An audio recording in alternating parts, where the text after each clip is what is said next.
तारिक बहुत जल्द अपने घर वापस आ रहे हैं। जी अस्सलाम वालेकुम नाज़रीन, मैं आपके मेज़बान हुमा खालिद और आप देख रहे हैं डेली पॉइंट।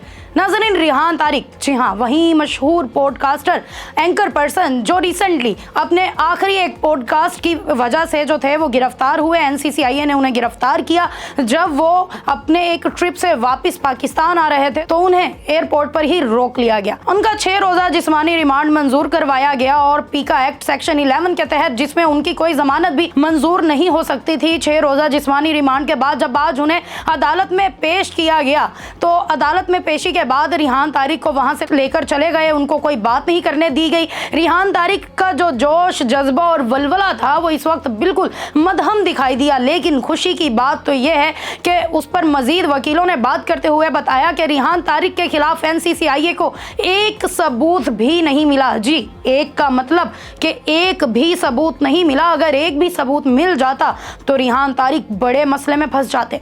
और जो एक्ट, जो दफात उन पर लगी थी, उनके तहत उनसे मोबाइल फ़ोन भी ले लिया गया था, क्योंकि मोबाइल फ़ोन से चेक किया जाता है कि क्या किसी ने आपको ये काम करने के लिए उकसाया, क्या किसी ने आपको कोई ऐसा मवाद भेजा या आपने किसी के साथ मिलकर ऐसी प्लानिंग की।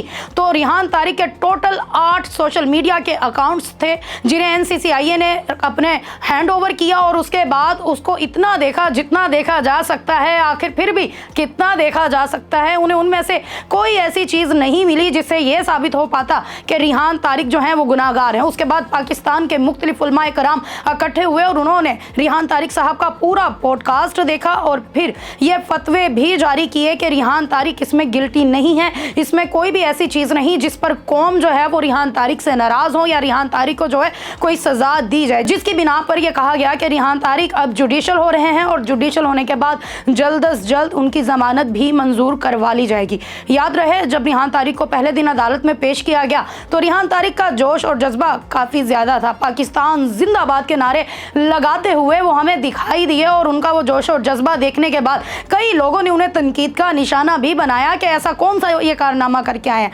अब देखना यह है कि आगे क्या होगा।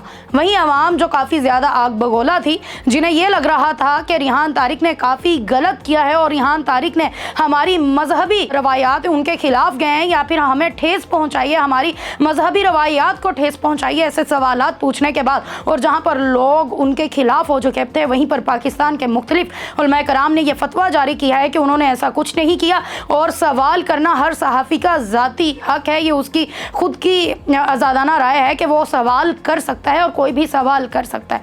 अगर अब रिहान तारिक बाहर आ जाते हैं तो क्या अवाम का गमो गुस्सा उनसे कम हो जाएगा।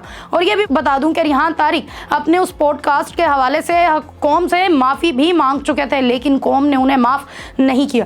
फिर उनसे मजीद सवालात करते हुए ये भी पूछा गया कि मशहूर पाकिस्तानी रैपर गनी टाइगर, जिन्होंने UK में रिहान तारिक को इमरान खान के लिए गाना सुनाया और रिहान तारिक ने यह कहा कि मुझे कैदी नंबर 802 पर गाना सुनाओ और गनी टाइगर ने उन्हें आगाह किया कि ऐसा मत करें। पूछा गया कि क्या ये मामला भी इसमें शामिल है, तो उनके वकीलों ने बिल्कुल ये चीज़ क्लियर कर दी कि नहीं, उस बात का इससे कोई भी ताल्लुक़ नहीं।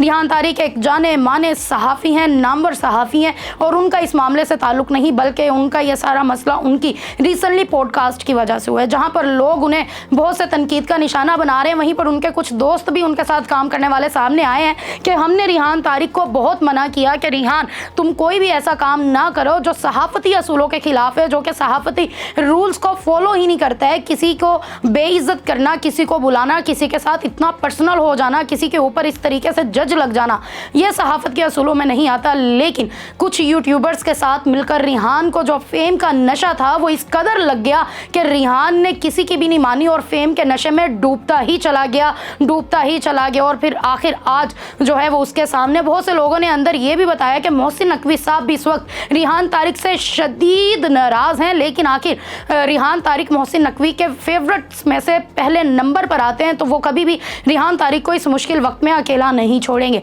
आपकी क्या राय है, कमेंट्स में ज़रूर दीजिएगा। इजाज़त दें, वस्सलाम।